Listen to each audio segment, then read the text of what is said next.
People like Carl who literally just spews out nothing but ignorance. It's got nothing to do with the fact that Colin Kapernick is not talented enough. Like, how can you be so blind? It's just so stupid. Roll the damn tape. Do you think there's a racial element at all to this? Is that they're trying to teach him a lesson? That's still false. Again, I just told you about a black player that said worse than anything Colin Kaepernick has said. Like, and his position is locked. His position was never even compromised at all. So, but also, if he would have the right boycott, it needs to be at the right targeted.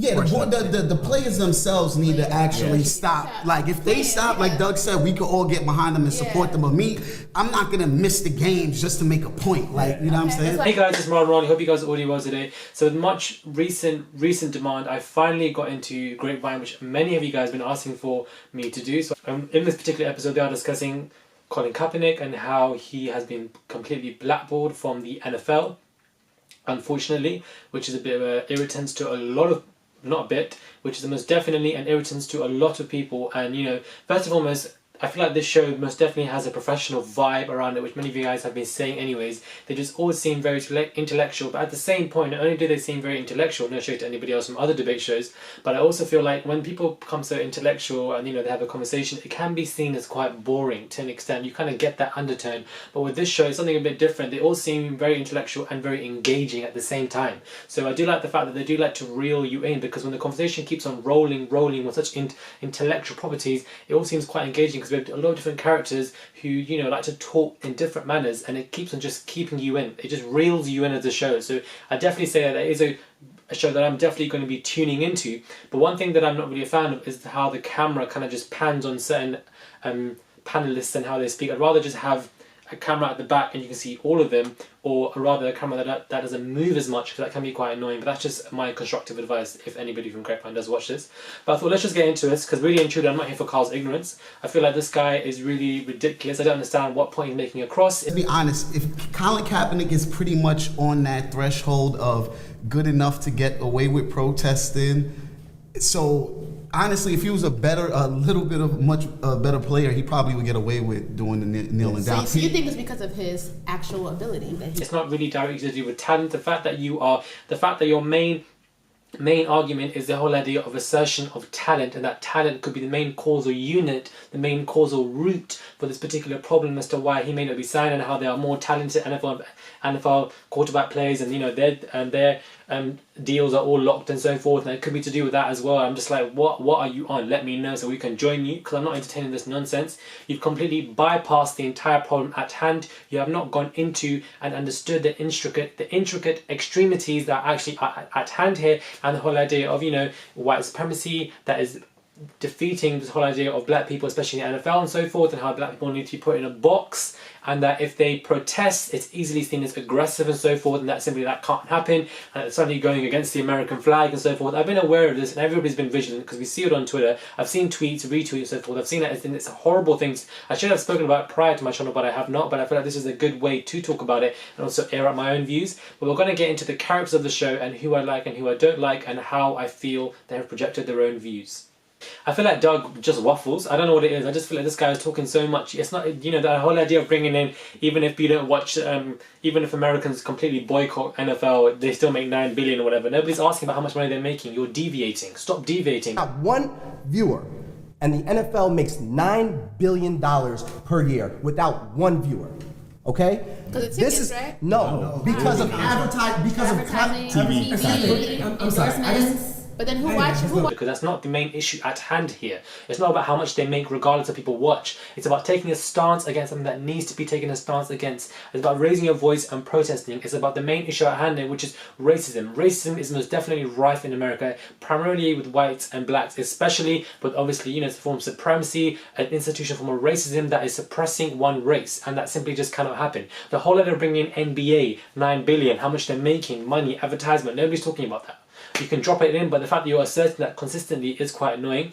And I feel like you're very ignorant towards Aisha as well, and other panelists who, when they tried to make up this point in relation to the fact that other races stick up for themselves, whether it be Asians, whether it be Arabs, whether it be Jews or so forth, that they were saying, but black people apparently don't tend to do so, and they're more critical and so forth, and that kind of topic or argument or sentence or so forth was being proposed by the panelists, and you immediately just shut that down. The fact that you're not even comprehending that particular point that somebody makes is very interesting and speaks volumes of your character, and that you're only going to shut down things that simply don't infuse your pathway of points, which I feel like is very unfair. I feel like the guy in the purple cap was actually making very good points, and the reason why I like the way he speaks is because he really does end his points with rhetorical questions for people to think about. Versus, the fact that they want to send a message out, right? Like, it's complicated for the reasons of money and the way that he plays. That's bullshit. Like, whether he plays well or not, he was there, he performs protest, he should still be there, but they don't want him there. And that is the baseline. Is that for a lot of people, white people are watching that, they don't give a shit. They don't care. As far as I'm concerned, you're sitting on the couch like these white motherfuckers who don't give a shit. And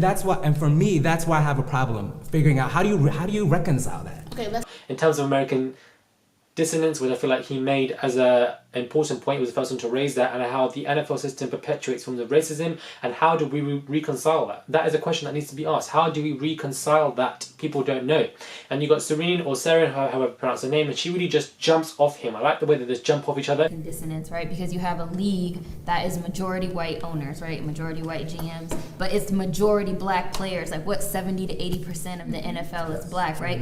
But at the same time, the NFL is like America's pastime. Like, it's a very uniquely American sport. Like, we call it football. Like, football, the whole rest of the world is like what we call soccer. Like, she jumps off him as a character and talks about the whole idea of white conservative people, or the fact that there's a ratio of the white owners and the black players and so forth, which I felt like was very good. And she also raises a point about institutions and how they're based on white supremacy, and that you just simply cannot be complacent, and there has to come a time where you have to choose a side. Simply ignoring it all spews out ignorance, and then you have to choose a side, and there's two sides going on. There's just two huge sides that are going on here, and you have to pick one. So I feel like she was kind of jumping off the guy in the purple cap, and they were both kind of working together, and she kind of really finished off his question in terms of reconciling it. And American dissonance, the ratio between the black players and the white owners, which was very interesting as well.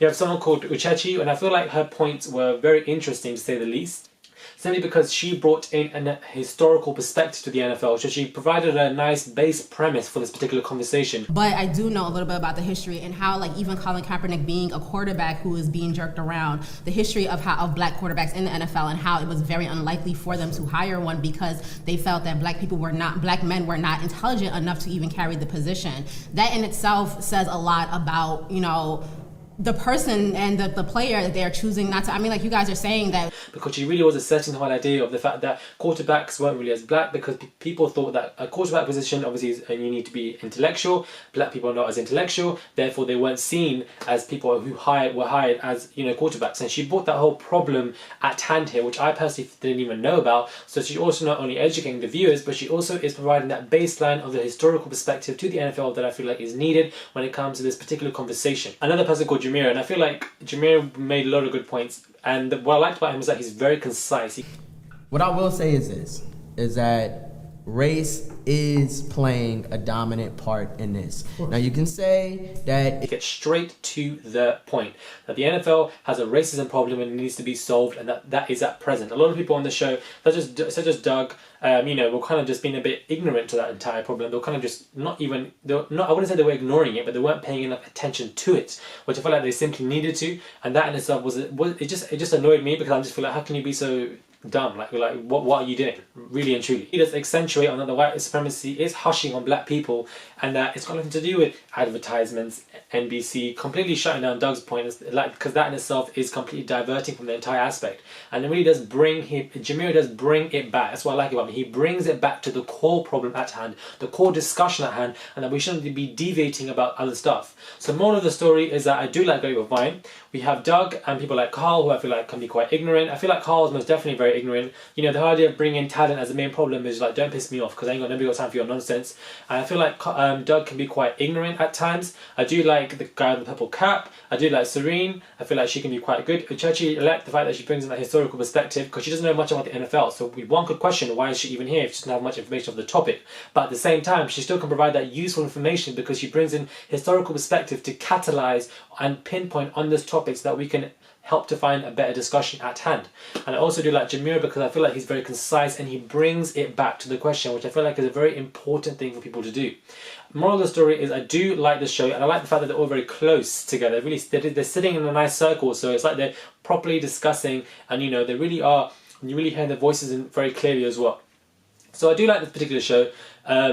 I feel like it's very clear and coherent in terms of the issues. I will try to review episode by episode if I obviously do find them interesting. But if they have topics like this, which I assume they do because they're on season 3, then I probably will. Colin Kapernick, NFL, a direct reflection of racism in America that is completely rife, and people that ignore it, and people that bypass it completely are ignorant. I don't have time for them, and it's very interesting that when these people are protesting, and when they are, you know, on their knees and so forth, the world is up in arms, they're going crazy, but the white supremacists, the Nazi white supremacists in Charlottesville, you know, nobody's saying anything about that. But people are kneeling, the whole world wants to die down, saying, I can't believe they're doing this, you know, this is horrible, they're disrespecting the American flag. What about these stupid Nazis and what they were doing and doing the Nazi salutes with the American flag? How are they not disrespecting the American flag? How are they not doing it? But these people, don't piss me off, because I don't have time.